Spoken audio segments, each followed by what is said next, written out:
Contest Krishnanjali గారు నమస్తే అండి. శ్రీదేవి గారు నమస్తే. సార్ ఏమంటారు?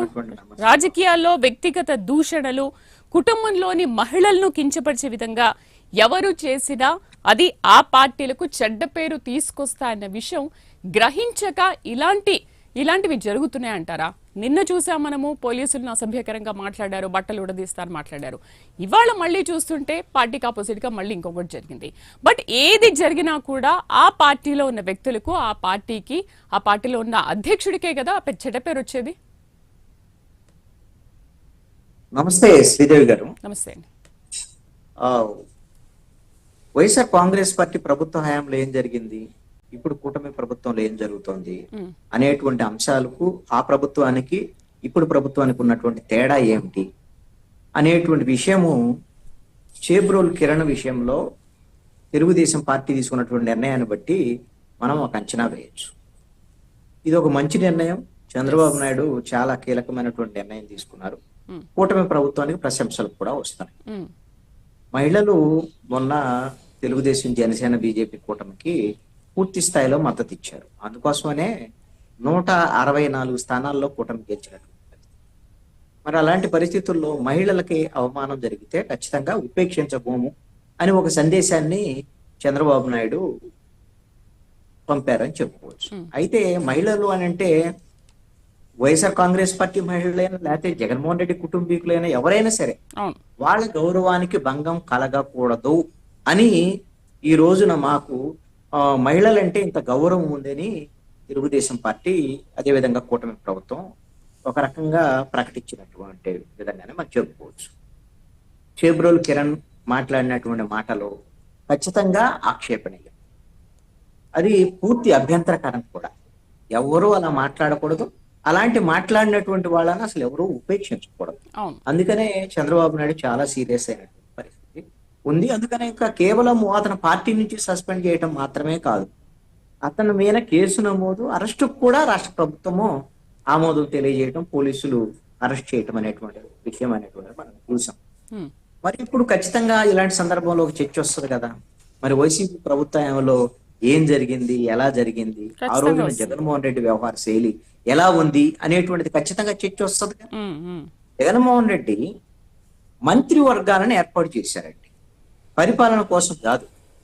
మంత్రులు ఏ మంత్రి ఎవరిని తిట్టాలి, తిట్టడానికి కావలసినటువంటి శాఖలని జగన్మోహన్ రెడ్డి ఏర్పాటు చేశారు. పేరు నాని, దాడిశెట్టి రాజా, గుడివాడ అమర్నాథ్, పవన్ కళ్యాణ్ తిట్టాలి రోజు లెగిస్తే. అది వాళ్ళకి మంత్రిత్వ శాఖ వాళ్ళకి ఇచ్చినటువంటిది.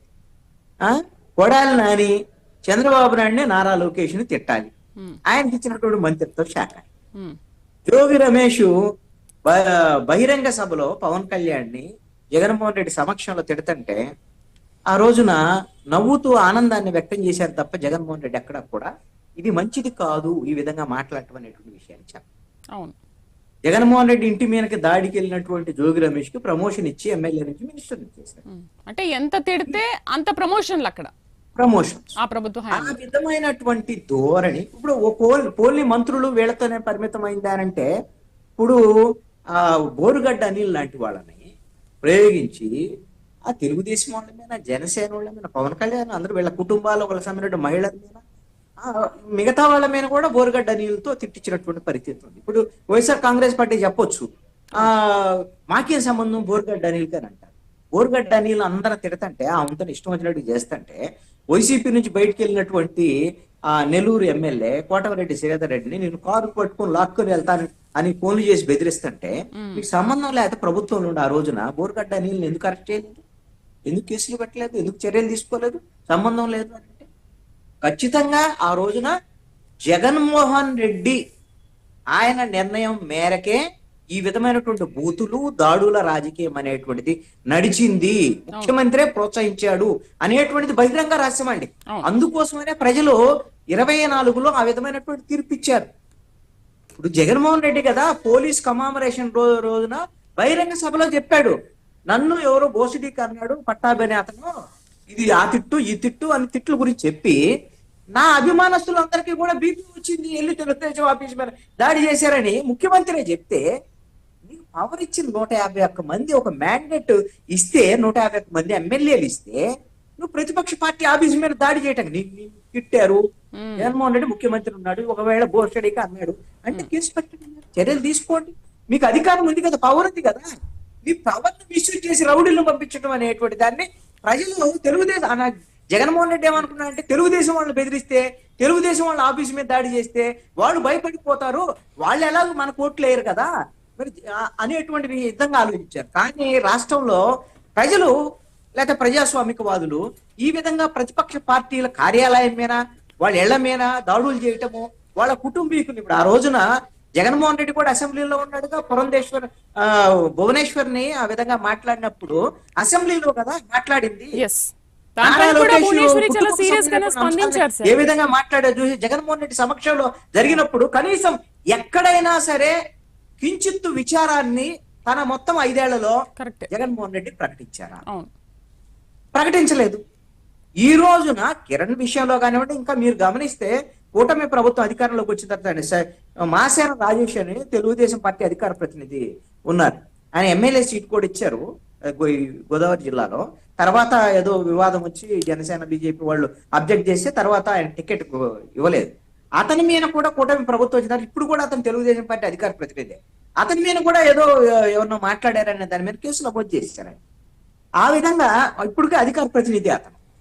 నేనేమంటానంటే అధికారంలో ఉన్నటువంటి వాళ్ళు బాధ్యతగా వ్యవహరించడం అనేటువంటిది ముఖ్యము అని ఇప్పుడు చేబ్రోలు కిరణ్ విషయంలో ప్రభుత్వం వ్యవహరించినటువంటి తీరు ఒక బాధ్యతగా వ్యవహరించింది అనటంలో ఎటువంటి సందేహం లేదు. ఇప్పుడు వైఎస్ఆర్ కాంగ్రెస్ పార్టీ వాళ్ళు అడగొచ్చు, ఇంకా చాలా మంది తిడుతున్నారు కదా మా తెలుగుదేశం వైఎస్ఆర్ కాంగ్రెస్ పార్టీ వాళ్ళని, వాళ్ళ కుటుంబీకుల్ని అంటే వాళ్ళ మీద కూడా చర్యలు తీసుకోమని మీరు అడగొచ్చు. తెలుగుదేశం జనసేన బీజేపీ కూటమి కూడా వాళ్ళ మీద అలాంటి ఎవరు మాట్లాడిన అన్పార్లమెంటరీ అందరం మేము చర్యలు తీసుకోవాలనేటువంటి డిమాండ్ చేద్దాం. నేను కూడా చేస్తాను, అందరం చేయాల్సిందే. ప్రజాస్వామ్య దేశంలో ఇలాంటి మన రాష్ట్రంలో ఈ విధమైనటువంటి బూతులు, అదే విధంగా ఇష్టారీతిని మాట్లాడుకోవటాలు, భౌతిక దాడులు, అప్రజాస్వామిక చర్యలకి ఏ పార్టీ పాల్పడ్డా తప్పే. అది అధికార పక్షం మరింత బాధ్యతగా వ్యవహరించాల్సినటువంటి అవసరం ఉంది. అధికారం ఉంది కదా కానీ మన చేతిలో పోలీసులు ఉన్నారని కదా అని ఇష్టారీతిన అక్రమంగా అరెస్టులు చేయటం, అక్రమంగా దాడులు చేయటము, ఆ విధంగా అప్రజాస్వామ్యంగా వ్యవహరించేటువంటి వాళ్ళని సపోర్ట్ చేయటం అనేటువంటిది ఏ ప్రభుత్వం చేసినటువంటిది వాళ్ళు తప్పే. ఖచ్చితంగా వైఎస్ఆర్ కాంగ్రెస్ పార్టీ ప్రభుత్వ వ్యవహార శైలికి, ఇప్పుడున్నటువంటి కూటమి ప్రభుత్వ వ్యవహార శైలికి ఈ విషయంలో శాస్త్రవార తేడా ఉంది. రాజకీయ పరమైనటువంటి ప్రత్యర్థులైనప్పటికీ కూడా వాళ్ళ ఇళ్లలో మహిళలకు సంబంధించినటువంటి విషయంలో ఈ విధంగా ఎవరు మాట్లాడినా తప్పనేటువంటి ఒక సందేశాన్ని చంద్రబాబు నాయుడు పంపించారు అని ఖచ్చితంగా అనుకోవచ్చు.